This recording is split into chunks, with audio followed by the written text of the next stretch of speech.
Hello everyone, welcome to my UPSC. UPSSC HM और principal इसका अध्याचन अब अपलोड भी हो चुका है और ये वैकेंसी आपको जल्द ही देखने को मिलेगी। इसमें दो तीन पार्ट ऑलरेडी हम कवर कर चुके हैं। आज जो आपका यूनिट 12 है ये कंप्लीट हो जाएगा और इसके बाद नेक्स्ट यूनिट शुरू करेंगे और इस पे प्रैक्टिस टेस्ट भी करवाया जाएगा। Let's begin. आज का जो टॉपिक जहां से शुरू कर रहे हैं ये है निष्ठा। हम पढ़ रहे हैं यूनिट नंबर 12 शिक्षा से संबंधित विभिन्न योजनाएं एवं कार्यक्रम और इसमें नेक्स्ट जो टॉपिक जो आज डिस्कस करेंगे ये है निष्ठा। निष्ठा इसका पूरा नाम क्या है? निष्ठा है national initiative for school heads and teachers holistic advancement. ये है national initiative national initiative for school heads and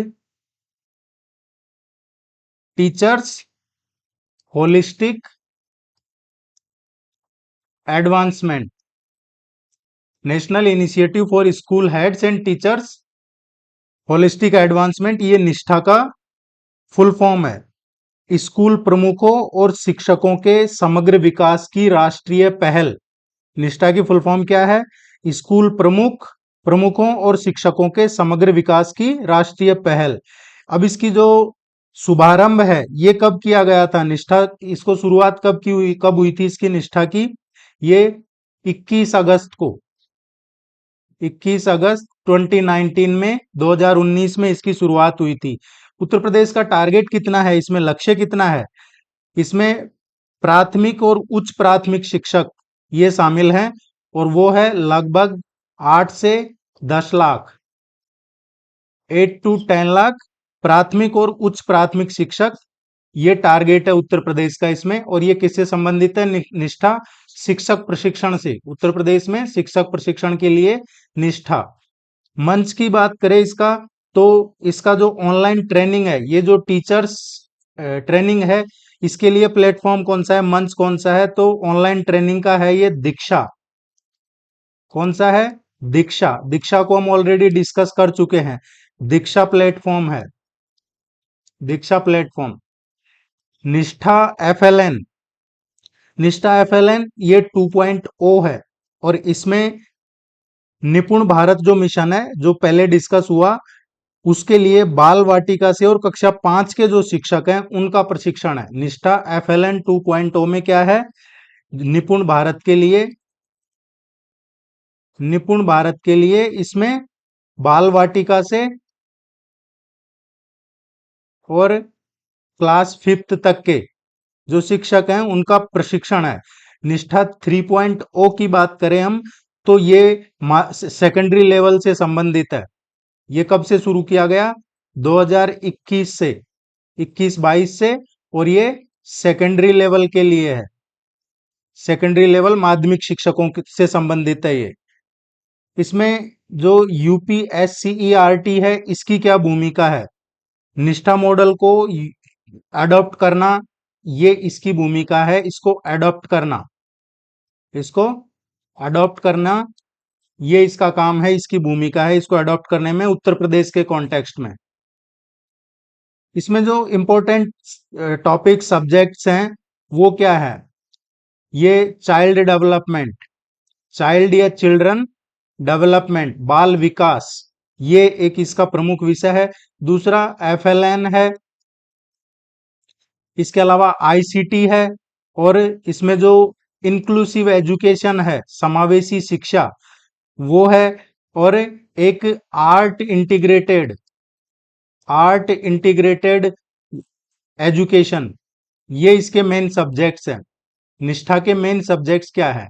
child development, इसमें जो ट्रेनिंग है वो किस चीज से रिलेटेड है? चाइल्ड डेवलपमेंट, एफएलएन, आईसीटी और इंक्लूसिव एजुकेशन एक समावेशी शिक्षा और कला एकीकृत शिक्षा, आर्ट इंटीग्रेटेड एजुकेशन, ये इसके इंपॉर्टेंट सब्जेक्ट्स हैं।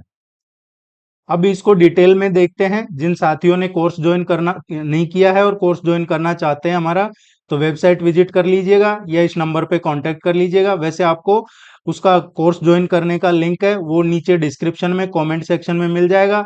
उसमें आप निश्चिंत रहिए, आपको पूरा सिलेबस अच्छे से करवाया जाएगा यूनिट वाइज, और उसके प्रैक्टिस टेस्ट भी यूनिट वाइज भी होंगे और फुल लेंथ टेस्ट भी आपको करवाए जाएंगे। आपके एग्जाम तक इसका प्रिपरेशन होगा। वैधानिक एवं प्रशासनिक परिचय, यहां से देखते हैं एडमिनिस्ट्रेटिव ओवरव्यू इसका। तो फुल फॉर्म क्या है, जैसा अभी हमने ऊपर डिस्कस किया, national initiative for school heads and teachers holistic advancement. School प्रमुखों और शिक्षकों के समग्र विकास की एक नेशनल पहल है, राष्ट्रीय पहल है, ये इसका फुल फॉर्म है। इसका जो नोडल मिनिस्ट्री है, नोडल मंत्रालय है, वो कौन सा है, department of school education and literacy, ये इसका नोडल मंत्रालय है, जिसको कहते हैं शिक्षा मंत्रालय। कौन सा है, शिक्षा मंत्रालय, भारत सरकार, ये इसका नोडल मंत्रालय है। Department of education, school education and literary, शिक्षा मंत्रालय का जो डिपार्टमेंट है वो इसका नोडल, वो डिपार्टमेंट इसको देखता है, मंत्रालय शिक्षा मंत्रालय है। वर्ल्ड का सबसे largest integrated teacher training programme है ये। टीचर ट्रेनिंग प्रोग्राम पूरी दुनिया का सबसे लार्जेस्ट टीचर ट्रेनिंग प्रोग्राम है। दुनिया का सबसे बड़ा एकीकृत शिक्षण प्रशिक्षण कार्यक्रम है ये निष्ठा। इसका राष्ट्रीय शुभारंभ कब हुआ है, राष्ट्रीय शुभारंभ इसका किया गया था 21 अगस्त को। नेशनल लेवल पे ये शुरू हुआ है 21 अगस्त 2019 को। और इसको शुभारंभ किसने किया था, जो उस टाइम तत्कालीन एचआरडी मिनिस्टर थे, उन्होंने किया था। इसका मुख्य उद्देश्य क्या है, इसका मुख्य उद्देश्य है जो एक रोट लर्निंग होता है, क्या होता है, रोट लर्निंग। रोट लर्निंग होता है रटना, जो रट्टा मुक्त शिक्षा है उसको समाप्त किया जाए, रटने वाली शिक्षा को, और एक कॉम्पिटेंसी बेस्ड एजुकेशन हो। रोट वाला जो ट्रेडिशन है उसको, रटने वाले को खत्म किया जाए और इसकी जगह क्या शुरू किया जाए, competition based education. Competition based education मतलब योग्यता आधारित शिक्षा है, उसको बढ़ावा दिया जाए, और जो स्टूडेंट्स हैं, छात्र हैं, छात्रों का एक होलिस्टिक डेवलपमेंट सुनिश्चित किया जाए, समग्र विकास सुनिश्चित किया जाए, ये इसका मेन एम है, मुख्य उद्देश्य है। उत्तर प्रदेश के रेफरेंस में देखें इसको, तो उत्तर प्रदेश में काफी बड़ा इसको लेके टारगेट रखा हुआ है, काफी विशाल लक्ष्य है। लगभग 8 से 10 लाख, लगभग 8 से 10 लाख जो प्राथमिक, उच्च प्राथमिक और माध्यमिक स्तर के शिक्षक हैं, तथा जो विद्यालय प्रमुख हैं, विद्यालय प्रमुख जो एचएम है, प्रिंसिपल हैं, इनको चरणबद्ध तरीके से प्रशिक्षित करना, निष्ठा का ये टारगेट है उत्तर प्रदेश में। 8 से 10 लाख प्राथमिक, उच्च प्राथमिक और माध्यमिक स्तर के शिक्षक और विद्यालय प्रमुखों को एक स्टेप बाय स्टेप ट्रेनिंग देना। अब इसमें यूपीएससीईआरटी की क्या भूमिका है, जो राज्य शैक्षिक अनुसंधान एवं प्रशिक्षण परिषद है, एससीईआरटी, यूपीएससीईआरटी क्या है, state council of education research and training, state council of education research and training Uttar Pradesh, राज्य शैक्षिक अनुसंधान एवं प्रशिक्षण परिषद। राष्ट्रीय मॉड्यूल्स जो हैं उनको उत्तर प्रदेश के स्थानीय संदर्भ, जैसे कि भाषा, संस्कृति, या फिर जो एक ज्योग्राफिकल चैलेंज है उसके अनुसार अनुकूलित करती है ये। कॉन्टेक्चुअलाइजेशन या एडॉप्शन इसका काम है। उत्तर प्रदेश का जो शैक्षिक अनुसंधान प्रशिक्षण परिषद है राज्य का, उसका काम है ये, उसकी भूमिका है कि जो मॉड्यूल है राष्ट्रीय लेवल पे, जो मॉडल है उसको उत्तर प्रदेश में लागू करवाया जाए, भाषा, संस्कृति, भौगोलिक चुनौतियां, इनका ध्यान रख के। इसका जो क्रियान्वयन ढांचा है, क्रियान्वयन ढांचा क्या है इसका, स्टेट लेवल पे, स्टेट के बाद में इसको देखा जाता है बीआरसी लेवल पे, ब्लॉक लेवल पे, देन इसको देखा जाता है संकुल लेवल पे, मतलब क्लस्टर लेवल पे, क्लस्टर संकुल लेवल पे, या उसको क्लस्टर या न्याय पंचायत कहते हैं इस स्तर पे। इसका डिजिटल ट्रैकिंग और मॉनिटरिंग का मजबूत सिस्टम, ये है इसका क्रियान्वयन ढांचा। स्टेट लेवल पे, इसका ब्लॉक लेवल पे, संकुल लेवल पे डिजिटल ट्रैकिंग और मॉनिटरिंग का एक मजबूत सिस्टम हो। अब अगर इसमें देखें तो इसका जो तकनीकी ढांचा है वो है दीक्षा प्लेटफॉर्म। इसमें जो ट्रेनिंग है उसका तकनीकी पार्ट क्या है, दीक्षा प्लेटफॉर्म है। दीक्षा हम ऑलरेडी डिस्कस कर चुके हैं। दीक्षा क्या है, जो साथी पहले के वीडियो नहीं देखे हैं, दीक्षा होता है digital infrastructure for knowledge sharing. ये दीक्षा पोर्टल और मोबाइल एप्लीकेशन है, digital infrastructure for knowledge sharing. और इसमें क्या होता है, इसमें शिक्षक अपनी सुविधा अनुसार किसी भी समय प्रशिक्षण ले सकते हैं। इसका जो माध्यम है ये तो दीक्षा है।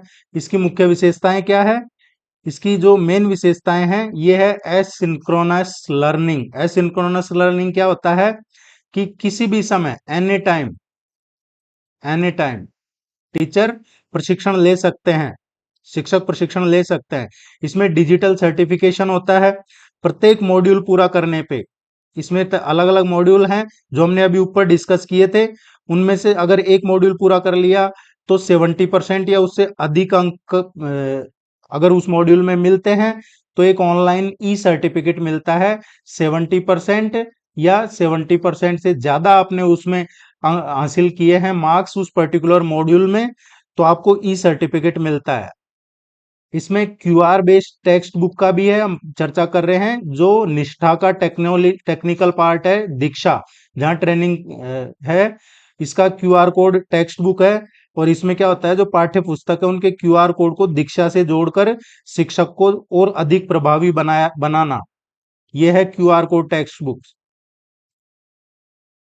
इसमें अगर निष्ठा के जो चरण हैं, स्टेप्स हैं, इनकी बात करें हम, इसके जो वर्टिकल्स हैं उनकी बात करें, तो निष्ठा 1.0 क्या था, निष्ठा जो पार्ट फर्स्ट इसका था, इसमें टारगेट ग्रुप क्या था, ये था क्लास फर्स्ट से और 8 तक के, कक्षा प्रथम से और 8वीं तक के शिक्षक और स्कूल प्रमुख, टीचर और स्कूल के जो हेड हैं वो, पहली से और 8वीं क्लास तक।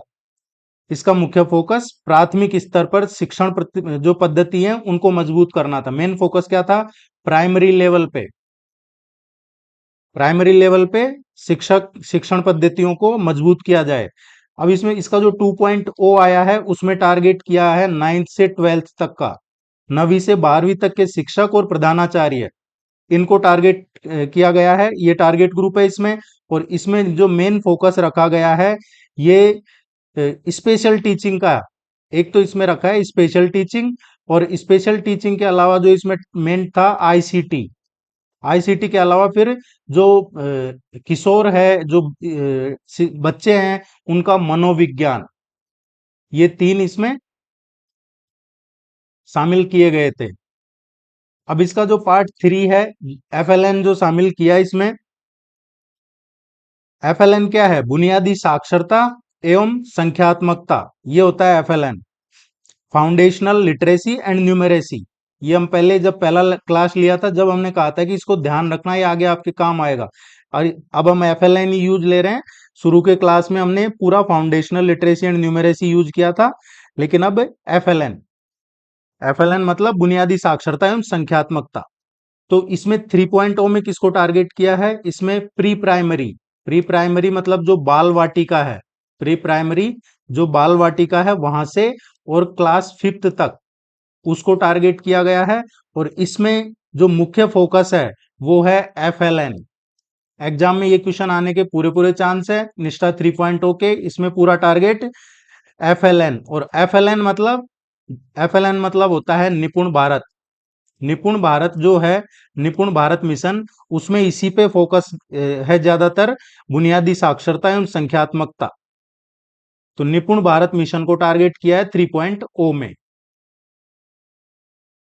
इसमें अगर प्रधानाचार्य या एचएम है उनके लिए प्रमुख शैक्षणिक विषय या जो थीम्स हैं वो डिस्कस करें, तो उनके लिए क्या है, जो प्रधानाचार्य एचएम है उनके लिए इसमें स्कूल लीडरशिप और जो प्रबंधन है, स्कूल नेतृत्व एवं प्रबंधन, वो प्रधानाचार्यों को प्रशासनिक से और शैक्षणिक बनाना। एक प्रशासनिक होता है, जो प्रिंसिपल हैं वो एज ए एडमिनिस्ट्रेशन हो जाते हैं, स्कूल का पूरा एडमिनिस्ट्रेशन देखते हैं। तो उनको जो प्रशासनिक नेता कह सकते हैं, उससे शैक्षणिक नेता बनाना। या प्रशासनिक जो एक इंचार्ज है उससे शैक्षणिक इंचार्ज बनाना, ये इसका मेन इसमें विषय, शैक्षणिक विषय इनके लिए रखा है कि आपको शैक्षणिक लीडर बनाना है। इसमें एचएम और प्रिंसिपल के लिए है निपुण भारत के लक्ष्य, निपुण भारत का जो लक्ष्य है वो उसको पूरा करवाया जाए। निपुण भारत का लक्ष्य क्या है? एफएलएन। इसके अलावा है आईसीटी इंटीग्रेशन। आईसीटी इंटीग्रेशन जो स्मार्ट क्लासेज हो, साइबर सेफ्टी एप्स, इनका यूज हो। इसके अलावा एक इंक्लूसिव एजुकेशन हो। इंक्लूसिव एजुकेशन, इंक्लूसिव एजुकेशन मतलब जो दिव्यांग बच्चे हैं या जो वंचित वर्ग है उसको भी मुख्य धारा में शामिल करना, यही होता है इंक्लूसिव एजुकेशन। समावेशी शिक्षा मतलब जो सभी सभी को मुख्य धारा में शामिल करना। इसमें जो नेक्स्ट अगर हम देखेंगे तो इसमें आर्ट इंटीग्रेटेड लर्निंग हो। Art integrated learning, art integrated learning क्या है? कला एकीकृत शिक्षा। मतलब जो आर्ट है, म्यूजिक है, इनको भी अदर सब्जेक्ट्स के साथ जोड़ा जाए। कला, संगीत, नाटक, इनको अन्य विषयों के साथ जोड़ना, ये है इसमें। और इसके बाद में देखेंगे तो स्कूल बेस्ड असेसमेंट होना चाहिए। School based assessment, school based assessment का मतलब होता है सतत एवं व्यापक मूल्यांकन हो। इसका एक व्यापक मूल्यांकन हो।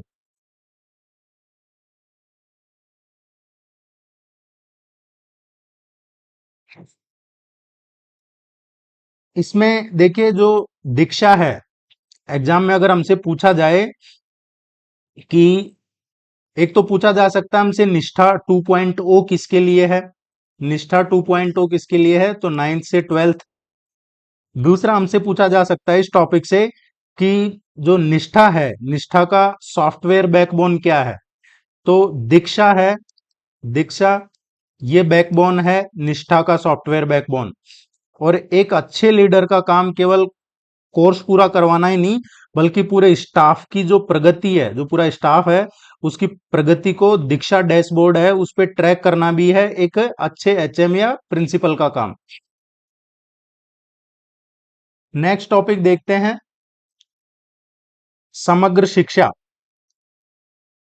समग्र शिक्षा में क्या है, इसमें जो इसका स्वरूप है समग्र शिक्षा 2.0, ये प्री स्कूल से और 12th तक है। कहां से? प्री स्कूल टू 12th तक है इसका स्वरूप। सॉरी, पहले क्या हुआ करता था, अभी जो समग्र शिक्षा 2.0 है इसमें पहले तीन चीजें थी, SSA plus RMSA plus teacher education. इन तीनों का मर्ज कर दिया गया है, इन तीनों को मर्ज करके ही समग्र शिक्षा 2.0 का क्रियान्वयन किया गया है।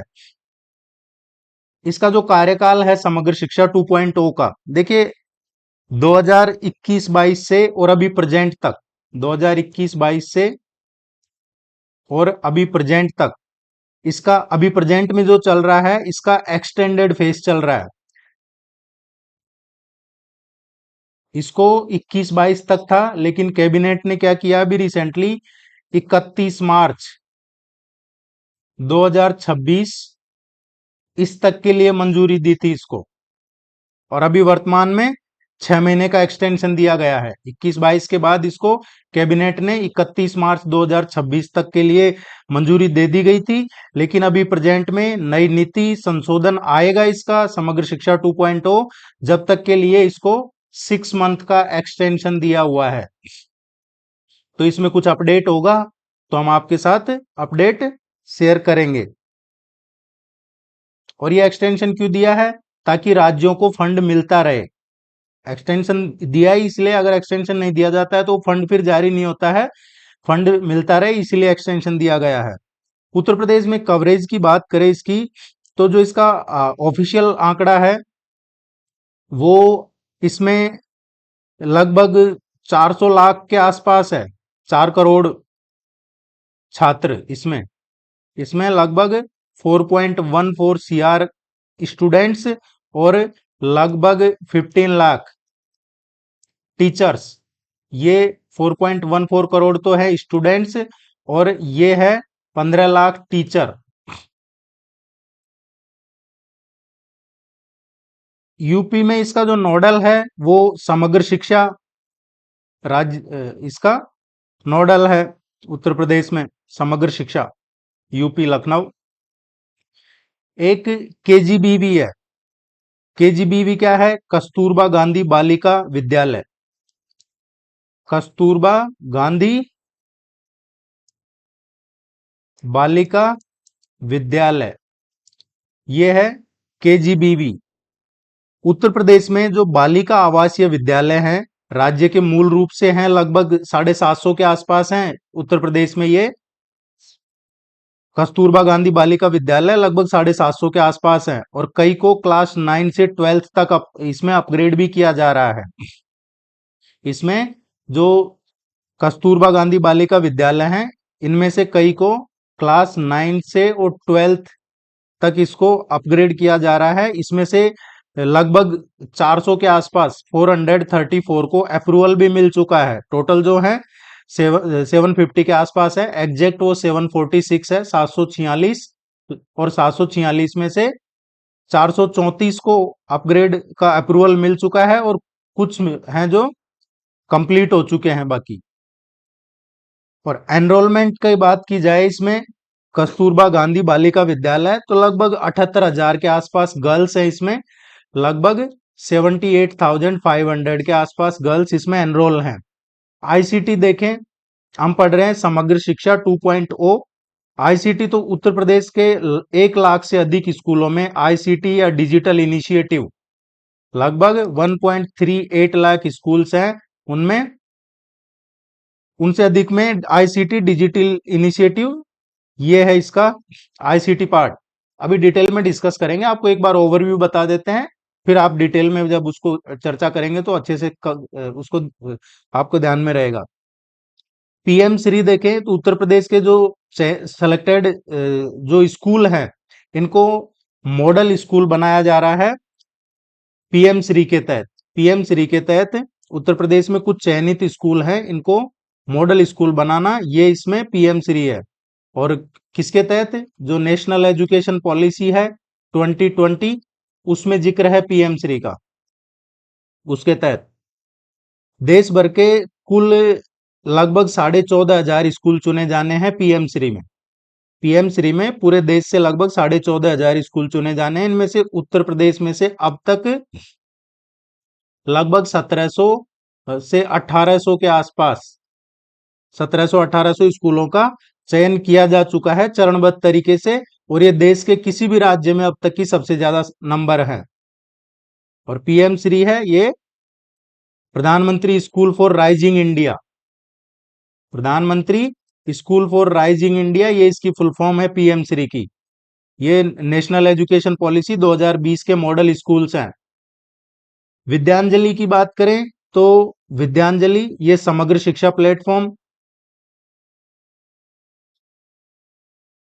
वॉलेंटियर एनजीओ सीएसआर, इनको स्कूल से जोड़ना, समग्र शिक्षा के तहत वॉलेंटियर एनजीओ या जो सीएसआर है इनको स्कूल से जोड़ने वाला प्लेटफॉर्म है विद्यांजलि। नेशनल लेवल पर लाखों वॉलेंटियर रजिस्टर्ड हैं और यूपी में भी एक्टिव है। तो विद्यांजलि क्या है? समग्र शिक्षा प्लेटफॉर्म, जहां पे वॉलेंटियर्स एनजीओ या जो कॉर्पोरेट सोशल रेस्पॉन्सिबिलिटी है सीएसआर, उनको स्कूलों से जोड़ने वाला प्लेटफॉर्म है ये। अब इसको देखते हैं हम, इसका बुनियादी ढांचा और स्वरूप। तो इसका जो स्वरूप है वो प्री प्राइमरी से और 12th तक है। प्री प्राइमरी से और 12वीं तक के स्कूली शिक्षा के सभी आयामों को समेटने वाली एकीकृत ये केंद्र की स्कीम है, सेंट्रली स्पॉन्सर्ड स्कीम है। इसको कौन स्पॉन्सर करता है? सेंट्रल गवर्नमेंट, केंद्र प्रायोजित परियोजना है, योजना है ये। पूर्ववर्ती योजनाएं कौन सी थी? तो इससे पहले जो 3 योजनाओं का मर्ज करके ये एक शुरू किया गया है उत्तर प्रदेश में, तो इससे पहले था एसएसए सर्व शिक्षा अभियान, प्लस दूसरा था आरएमएसए जो अभी हमने ऊपर चर्चा की, राष्ट्रीय माध्यमिक शिक्षा अभियान प्लस जो टीचर एजुकेशन था, इन तीनों को मर्ज करके और ये बनाया गया है अब एक। इसका जो कार्यकाल है, कैबिनेट ने इसको मूल अवधि जो थी इसकी 21-22 इसकी मूल अवधि थी और उसको 31 मार्च 2026 तक बढ़ा दिया था। अभी इसको 6 महीने का एक्सटेंशन दिया हुआ है। और उत्तर प्रदेश में जो नोडल एजेंसी है वो कौन सी है? राज्य स्तर पे समग्र शिक्षा उत्तर प्रदेश, जो लखनऊ में है। और इसकी जो मुख्य राज्य की जो कार्यान्वयन सोसाइटी है उसके रूप में कार्यरत है ये। स्टेट इम्प्लीमेंटेशन कौन सा है? समग्र शिक्षा, Lucknow, Uttar Pradesh.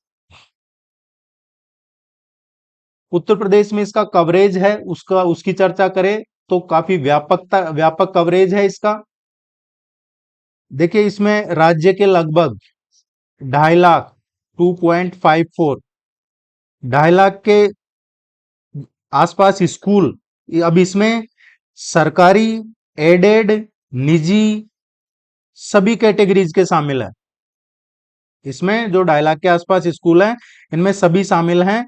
Government aided, private, सभी सरकारी, सहायता प्राप्त, निजी, गैर सहायता प्राप्त सभी श्रेणियां शामिल है। नामांकित जो छात्र हैं इसमें, जो ऑफिशियल डैशबोर्ड है उसके अकॉर्डिंग 4.14 करोड़। ये इसमें व्यापक इकोसिस्टम बन जाता है एक तरीके से, काफी बड़ा। और शिक्षकों की बात करें तो राज्य भर में शिक्षा व्यवस्था को सुदृढ़ करने के लिए, राज्य में शिक्षा को मजबूत करने के लिए लगभग 15 लाख शिक्षक इसमें शामिल हैं उत्तर प्रदेश में। अब इसके प्रमुख घटक और यूपी में इसकी प्रगति देखें तो इसके जो की कंपोनेंट्स हैं उसकी बात करें तो सबसे पहले आता है पीएम श्री। हम पढ़ रहे हैं समग्र शिक्षा 2.0 उत्तर प्रदेश के रेफरेंस में। और अब समग्र शिक्षा के प्रमुख घटक और उत्तर प्रदेश में उनकी प्रगति। तो पहला जो कंपोनेंट है इसमें वो है पीएम श्री। पीएम श्री ये इसका पहला कंपोनेंट है, प्रधानमंत्री स्कूल फॉर राइजिंग इंडिया। इसका जो उद्देश्य है पीएम श्री का वो क्या है? पीएम श्री का उद्देश्य है राष्ट्रीय शिक्षा नीति 2020, उसके तहत कुछ चयनित स्कूलों को मॉडल स्कूल के रूप में विकसित करना। देश भर में टारगेट कितना है पीएम श्री के तहत? जो लक्ष्य है देश भर में लगभग 14,500 से ज्यादा स्कूलों को अपग्रेडेशन का लक्ष्य है। उत्तर प्रदेश में हम चर्चा करें तो उत्तर प्रदेश में इसमें चरणबद्ध तरीके से किया जा रहा है और लगभग 1800 के आसपास उत्तर प्रदेश में इसमें शामिल किया जा चुका है। नेक्स्ट जो है कस्तूरबा गांधी बालिका विद्यालय, इसका दूसरा घटक है। दूसरा जो इसका कंपोनेंट है वो है कस्तूरबा गांधी बालिका विद्यालय। एग्जाम में हमसे पूछा जा सकता है कि इनमें से कौन सा समग्र शिक्षा 2.0 का घटक है, कौन सा नहीं है। तो दूसरा कस्तूरबा गांधी बालिका विद्यालय है और इसमें शैक्षिक रूप से जो पिछड़े ब्लॉक हैं, वंचित वर्ग हैं, उनकी बच्चियों के लिए, उन बालिकाओं के लिए आवासीय विद्यालय योजना है कस्तूरबा गांधी बालिका विद्यालय। जो बैकवर्ड है, पिछड़े हैं, उनके लिए, गर्ल्स के लिए, जो बालिकाएं हैं उनको आवासीय विद्यालय योजना है कस्तूरबा गांधी बालिका विद्यालय। उत्तर प्रदेश में जो इसकी संख्या है 746 के लगभग है। और अब इनको ये जो है केजीबीवी, इनको 9वीं से 12वीं तक के लिए अपग्रेड किया जा रहा है।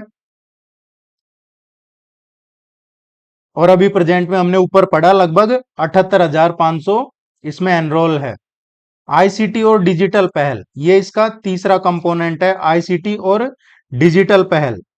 अब इसमें देखेंगे तो आईसीटी में उत्तर प्रदेश के लगभग 1.38 1,38,000 से ज्यादा स्कूलों में आईसीटी लैब्स या फिर जो स्मार्ट क्लासरूम है ये, या फिर जो एक डिजिटल लर्निंग प्रोग्राम है इसकी स्थापना की जा रही है। और इसका उद्देश्य क्या है? आईसीटी एंड डिजिटल इनिशिएटिव जो इसका कंपोनेंट है, इसका टारगेट है ग्रामीण और दूर दराज के जो बच्चे हैं, दूर दराज के क्षेत्रों के जो बच्चे हैं, उनको आधुनिक तकनीकी शिक्षा और स्मार्ट लर्निंग से जोड़ना।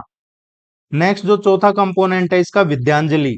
विद्यांजलि है समग्र शिक्षा के तहत संचालित, ये एक कम्युनिटी आउटरीच प्लेटफॉर्म है। कम्युनिटी आउटरीच एक अनूठा ही प्लेटफॉर्म है ये, और इसमें जो वॉलेंटियर हैं,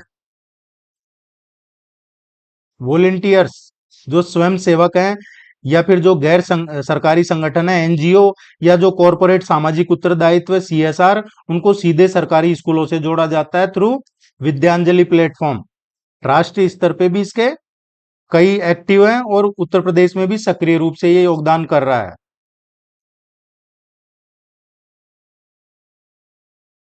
नेक्स्ट है स्कूल चलो अभियान। स्कूल चलो अभियान है,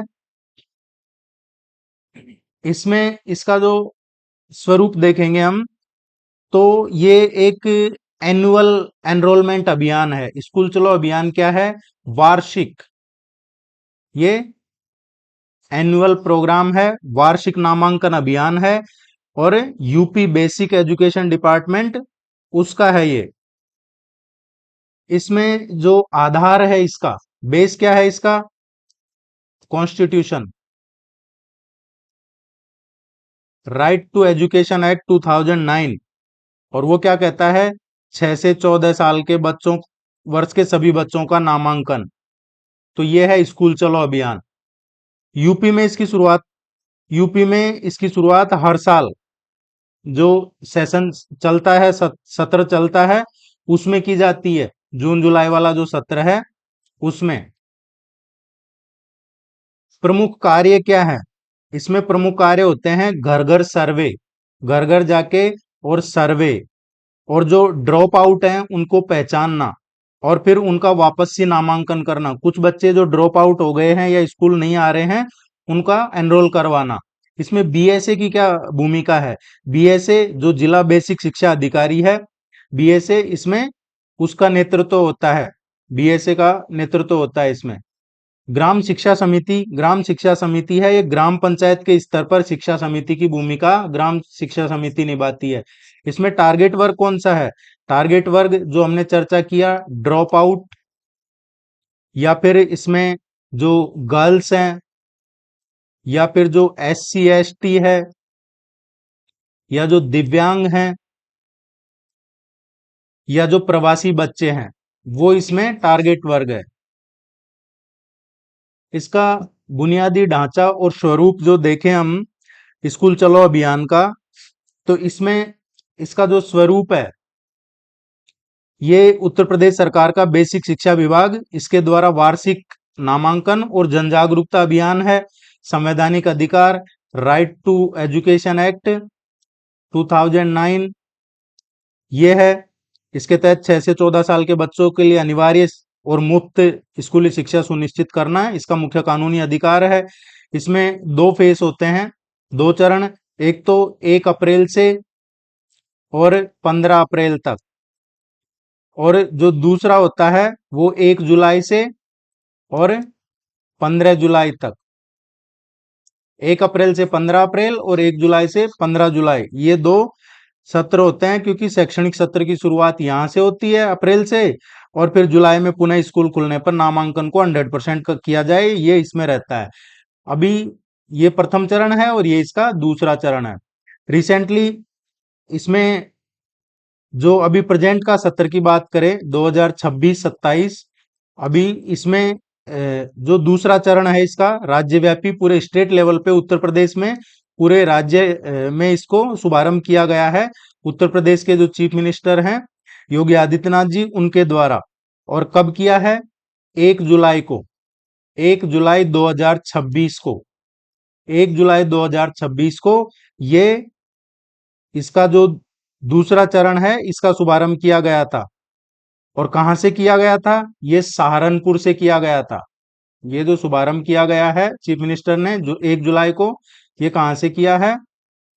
सहारनपुर, सहारनपुर से किया है। और सहारनपुर में भी एक सीएम मॉडल कंपोजिट स्कूल है, इस्माइलपुर गांव है, कौन सा? इस्माइलपुर। इस्माइलपुर करके गांव है सहारनपुर में, वहां पे सीएम मॉडल कंपोजिट स्कूल है, वहां से इसका शुभारंभ किया गया था पूरे राज्यव्यापी कार्यक्रम का। इसमें जो टारगेट वर्ग है या जो रणनीतिक कार्य है, टारगेट वर्ग की बात करें हम, तो इसमें टारगेट वर्ग कौन सा है? वही इसमें आउट ऑफ स्कूल बच्चे, ड्रॉप आउट बालिकाएं, जो हमने ऊपर चर्चा कर लिया ये। अब इसमें जो इम्पोर्टेंट चीज हम देख सकते हैं वो है इसमें घर घर सर्वे। तो जो सर्वे है, सर्वे ये काम कौन करेगा? तो इसमें सर्वे के लिए टीचर्स हैं, शिक्षक, इसके अलावा इसमें जो शिक्षा मित्र हैं, शिक्षा मित्र हैं वो हैं इसमें, या फिर जो अनुदेशक हैं, या फिर जो आंगनवाड़ी वाले कार्यकर्ता हैं, आंगनवाड़ी कार्यकर्ता वो हैं।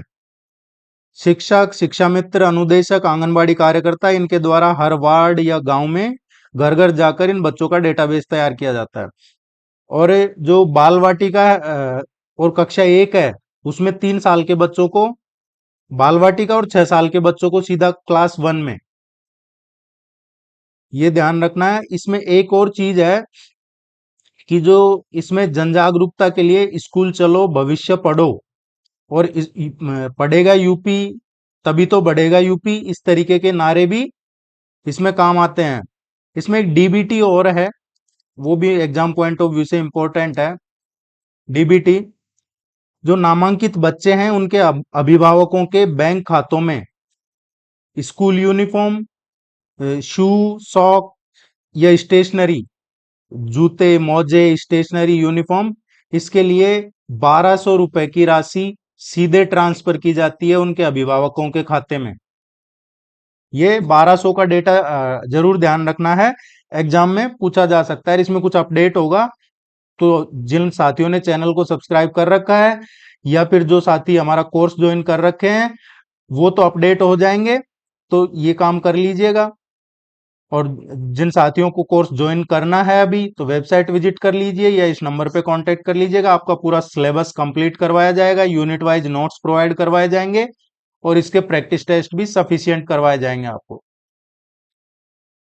इसमें जो प्रशासनिक ढांचा है ये हमने ऊपर डिस्कस किया था।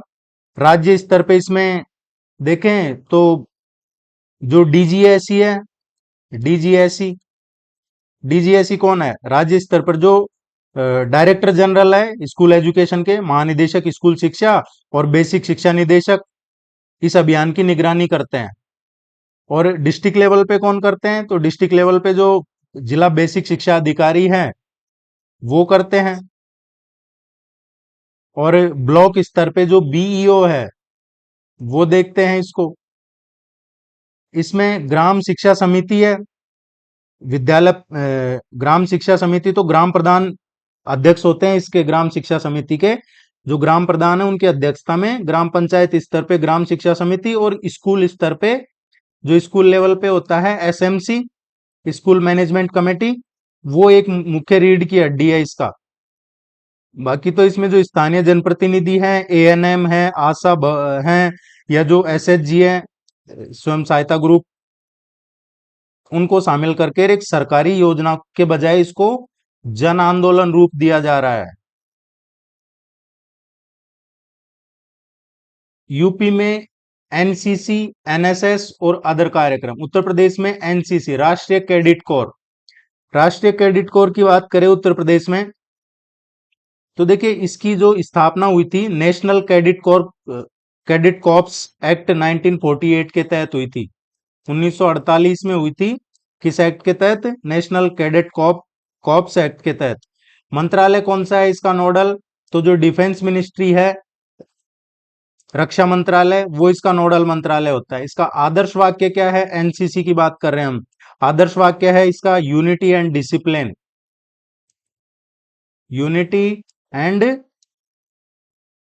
डिसिप्लिन, ये इसका आदर्श वाक्य। उत्तर प्रदेश में इसके सेंटर की बात करें तो उत्तर प्रदेश में जो एनसीसी डायरेक्टरेट है, उत्तर प्रदेश लखनऊ, वो है इसका centre. NCC directorate Uttar Pradesh में लखनऊ में। देखिए पहले उत्तराखंड भी इसी में आता था, लेकिन अब उत्तराखंड का अलग बन गया है तो उत्तराखंड इसमें नहीं आता। पहले उत्तराखंड इसी का पार्ट था, जो एनसीसी डायरेक्टरेट लखनऊ है उसी का। इसके 3 अंग हैं, आर्मी, एयर विंग और नेवल। थल सेना, वायुसेना और नौसेना, इसके 3 अंग हैं एनसीसी। इसमें प्रमाण पत्र की बात करें तो यहां से क्वेश्चन बन सकता है हमारा प्रमाण पत्र से। और वो क्या क्वेश्चन बनेगा? A B C certificate, ABC certificate. और इसमें जो सी सर्टिफिकेट धारक है उनको इंडियन आर्मी में डायरेक्ट एंट्री या एसएसबी में इंटरव्यू में छूट और प्राथमिकता दी जाती थी पहले।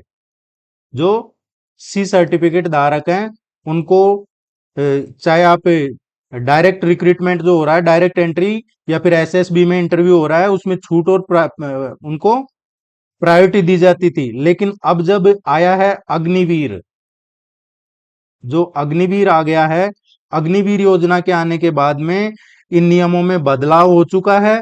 और पहले जो सी सर्टिफिकेट धारकों को रिटर्न एग्जाम में भी छूट होती थी, अब वो छूट नहीं मिलती है।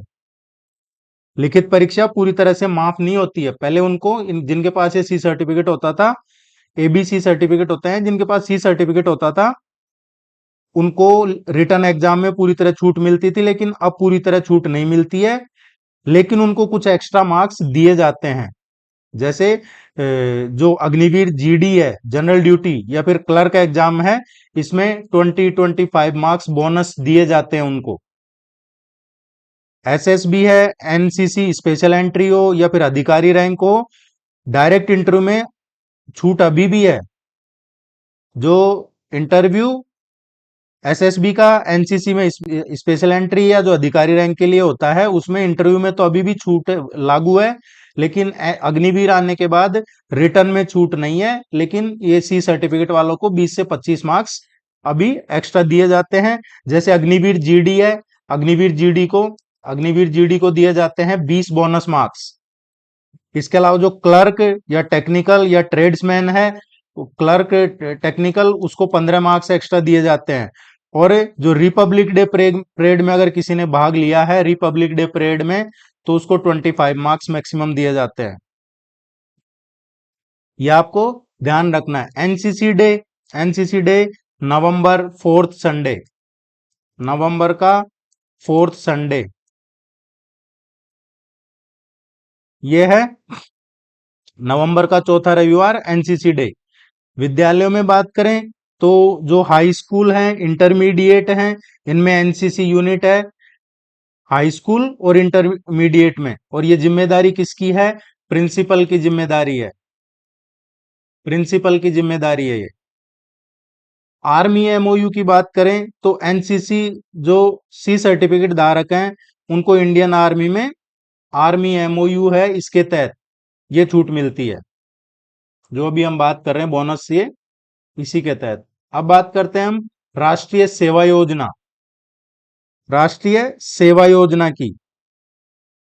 राष्ट्रीय सेवा योजना, इसकी स्थापना की गई थी 24 सितंबर को, 24 सितंबर 1969 को इसकी स्थापना की गई थी। और अभी कौन सा मंत्रालय देखता है इसको? ये बहुत पुरानी है राष्ट्रीय सेवा योजना। इसको अभी देखता है युवा कार्यक्रम एवं खेल मंत्रालय। इसका आदर्श वाक्य क्या है? इसका आदर्श वाक्य है not me but you, not me but you, मैं नहीं तुम। ये इसका, सॉरी, यहां आएगा आदर्श वाक्य not me but you. UP जो विश्वविद्यालय हैं उनकी बात करें तो उत्तर प्रदेश के कॉलेज यूनिवर्सिटी में एनएसएस प्रोग्राम है। ये इसमें जो नोडल है ये है इसका डीएसईएल, उत्तर प्रदेश इसका नोडल है। इसमें जो विशेष शिविर लगते हैं, 7 दिन का विशेष शिविर लगता है, और उसमें होता है वार्षिक घंटे 120 आवर्स पर ईयर, 120 घंटे हर साल के, प्लस 7 दिन का प्रशिक्षण शिविर। एनएसएस डे कब आता है? तो 24 सितंबर को, 24 सितंबर को। राष्ट्रीय पुरस्कार की बात करें इसमें तो एनएसएस अवार्ड दिए जाते हैं राष्ट्रपति द्वारा। प्रेसिडेंट देता है राष्ट्रीय पुरस्कार, एनएसएस पुरस्कार। Scout and guide, scout and guide है इसमें अंतरराष्ट्रीय संस्थापक, ये 1907 में शुरू किया गया था। 1907 में, उस टाइम पे जो लॉर्ड रॉबर्ट बाडेन पावेल थे उनके टाइम पे शुरू हुआ था। जब वायसराय ये टाइम शुरू हुआ था, गवर्नर जनरल वायसराय, तो लॉर्ड रॉबर्ट बाडेन पावेल है 1907 में, ब्रिटेन, वहां ये स्काउट एंड गाइड। और भारत में शुरुआत कब हुई थी इसकी? 1907 में तो ब्रिटेन में हुई थी, लेकिन भारत में शुरू हुई थी इसकी बॉय स्काउट के नाम से शुरू हुई थी 1909 में, बॉयज स्काउट। और गर्ल्स स्काउट की शुरुआत हुई थी 1910 में। और 1950 में भारत स्काउट्स एंड गाइड के रूप में इन दोनों का मर्ज हो गया था। बॉयज एंड गर्ल्स जो स्काउट था 1950 में इसका मर्ज कर दिया गया था भारत स्काउट्स एंड गाइड्स के नाम में, उस नाम से। आदर्श वाक्य क्या है इसका? इसका आदर्श वाक्य है तैयार रहो, बी प्रिपेयर्ड, तैयार रहो। उत्तर प्रदेश में कौन सी संस्था है देखती है इसको? तो जो Uttar Pradesh state Bharat scouts and guide है लखनऊ में, वो देखता है, वो है इसकी संस्था।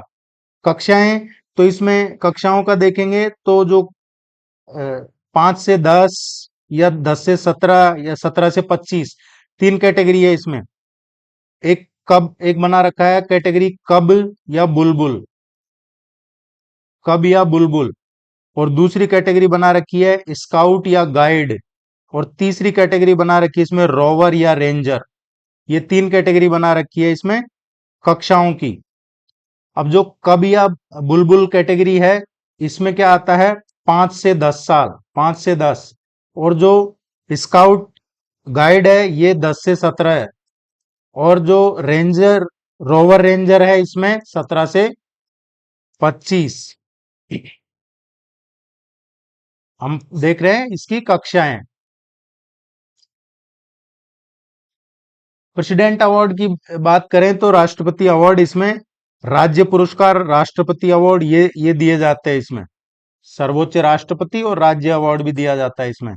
और विद्यालय में जो प्रिंसिपल हैं, एचएम हैं, ये स्काउट गाइड यूनिट की स्थापना और प्रोत्साहन के लिए ये इनकी भूमिका होती है, इसलिए सिलेबस में दिया है। यूपी में छात्रवृत्ति और शिक्षक पुरस्कार, तो उत्तर प्रदेश में जो छात्रवृत्ति है इनकी बात करें हम, तो एक है यूपी स्कॉलरशिप पोर्टल है, ये ssp.up.gov.in। और ये प्री एंड पोस्ट मैट्रिक उनके लिए है, pre and post matric, SC, ST, OBC, EWS, minority, minority, ये इसके लाभार्थी हैं। और कौन से? Pre plus post matric. इसकी विशेषता क्या है? एकल ऑनलाइन पोर्टल है ये यूपी स्कॉलरशिप पोर्टल, और सभी यूपी स्कॉलरशिप्स इसी पे ही है। उत्तर प्रदेश की सारे स्कॉलरशिप इसी पे है। अब प्री मैट्रिक स्कॉलरशिप की बात करें SC, ST, OBC के लिए, तो ये क्लास 9th 10th के जो SC, ST, OBC के छात्र हैं उनके लिए है। इसमें 400 से और 700 रुपए पर महीने छात्रवृत्ति मिलती है, 400 से 700 रुपए पर माह हर महीने, 9वीं और 10वीं के SC, ST, OBC के बच्चों के लिए। पोस्ट मैट्रिक स्कॉलरशिप में, इसमें पोस्ट मैट्रिक में क्लास 11 से ऊपर, क्लास 11 से ऊपर जो भी हैं उनको 700 से 1200 रुपए हर महीने, प्लस जो ट्यूशन है, ट्यूशन उसका भी मिलता है। NMMS जो नेशनल मीन्स कम मेरिट है, उसके लिए, नेशनल मीन्स कम मेरिट, इसके लिए दिया जाए। ये क्लास 8th और 9th के लिए है, क्लास 8th और 9th जो आर्थिक कमजोर हैं, इकोनॉमिक वीकर सेक्शन है, और इसमें मेरिट बेस दिया जाता है। ये आपको पॉइंट ध्यान रखना होगा। नेशनल मीन्स कम मेरिट मतलब 8वीं 9वीं और मेरिट बेस। और इसमें 12,000 रुपए से लेके और 1 लाख तक हर साल इस पर ईयर स्कॉलरशिप मिलती है, लेकिन मेरिट बेस मिलती है। आर्थिक रूप से कमजोर उनको मेरिट बेस। एक है मुख्यमंत्री अभ्युदय योजना। मुख्यमंत्री अभ्युदय योजना जो यूपीएससी या जो स्टेट पीएससी है, अ, इसकी प्रिपरेशन कर रहे हैं, उनको फ्री में कोचिंग, उनको फ्री कोचिंग उत्तर प्रदेश में। यह है अभ्युदय अभ्युदय योजना, मुख्यमंत्री अभ्युदय योजना। यूपीएससी सिविल सर्विसेज या अदर यूपीएससी एग्जाम्स या स्टेट पीएससी की प्रिपरेशन कर रहे हैं, उनको फ्री कोचिंग है मुख्यमंत्री अभ्युदय योजना, निशुल्क कोचिंग। इसमें एक पीएम यशस्वी और है। पीएम यशस्वी की बात करें हम, तो पीएम यशस्वी में ओबीसी आता है और ईडब्ल्यूएस और डीएनटी, ये क्लास 9th से 11th, ये कैटेगरी आती है। इसमें नवी और 11वीं के, 9th एंड 11th है, 9th टू 11th नहीं, 9th एंड 11th, ये दो हैं इसमें पीएम यशस्वी में। और इनको मिलता है 75,000 से और 1.25 लाख तक हर साल, 75,000 से 1.25 लाख तक। एक यूपी स्वामी विवेकानंद युवा, ये इसमें जो दिया जाता है, यूपी स्वामी विवेकानंद युवा सशक्तिकरण, इसमें इंजीनियरिंग, मेडिकल और law, engineering, medical and law, ये जो स्टूडेंट्स हैं इनको टैबलेट या स्मार्टफोन ये दिए जाते हैं। और ये कब शुरू किया गया था? उत्तर प्रदेश स्वामी विवेकानंद युवा सशक्तिकरण 2024-25 का जो फाइनेंशियल ईयर था उसमें। शिक्षक पुरस्कार देखें उत्तर प्रदेश के, तो एक तो राष्ट्रीय शिक्षक पुरस्कार, राष्ट्रीय शिक्षक पुरस्कार 5 सितंबर, हम जानते हैं शिक्षक दिवस के मौके पे दिए जाते हैं ये। और इनकी विशेषता क्या होती है? एक प्रमाण पत्र मिलता है, सर्टिफिकेट, इसके अलावा इसमें प्लस 50,000 रुपए मिलते हैं। और साथ में जो रजत पदक राष्ट्रीय शिक्षक पुरस्कार है, उसकी बात करें अगर हम रजत पदक वाले की, तो 50,000 और प्रमाण पत्र प्लस रजत पदक मिलता है। और उत्तर प्रदेश राज्य अध्यापक पुरस्कार भी है, वो माध्यमिक शिक्षा विभाग देता है। उत्तर प्रदेश जो राज्य अध्यापक पुरस्कार है वो माध्यमिक शिक्षा विभाग द्वारा दिया जाता है। और इसमें एक निपुण चैंपियन का और है, निपुण चैंपियन, निपुण चैंपियन में निपुण चैंपियन हेडमास्टर, ये बेसिक शिक्षा विभाग द्वारा दिया जाता है। निपुण चैंपियन हेडमास्टर ये बेसिक शिक्षा विभाग देता है। राज्य मुख्यमंत्री अध्यापक का देखें तो इसमें माध्यमिक शिक्षा विभाग यूपी माध्यमिक शिक्षा विभाग। और इसकी विशेषता क्या है? जो राजकीय या जो एडेड हैं, प्लस अब इसमें संस्कृत और जोड़ दिया है। पहले कौन आता था इसमें?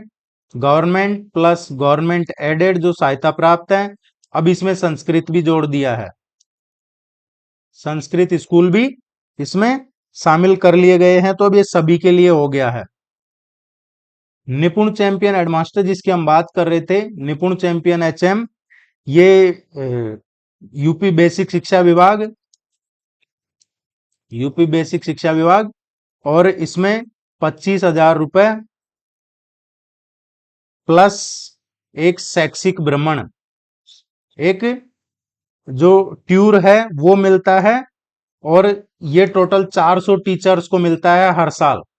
25,000 रुपए प्लस शैक्षिक भ्रमण, 400 टीचर्स को, 400 शिक्षकों को हर साल।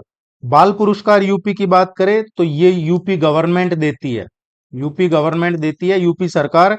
और ये जो उत्कृष्ट स्टूडेंट्स हैं, उत्कृष्ट उनको दिया जाता है। तो ये था आज आपका यूनिट 12, यूनिट 12। अब इस पे कंप्लीट आपको प्रैक्टिस टेस्ट करवाए जाएंगे।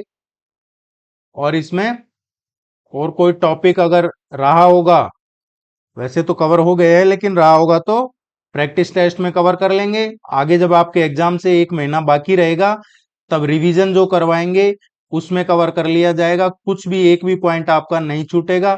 आप चैनल से जुड़े रहिएगा, आपसे यही रिक्वेस्ट है, प्लीज चैनल को सब्सक्राइब कर लीजिए, वीडियो को लाइक कीजिए अगर आपको वीडियो यूजफुल लगा है। और अगर हमारे कोर्स से जुड़ना चाहते हैं तो वेबसाइट विजिट कर लीजिएगा या इस नंबर पे कांटेक्ट कर लीजिए। Thank you very much, all the very best, नमस्कार।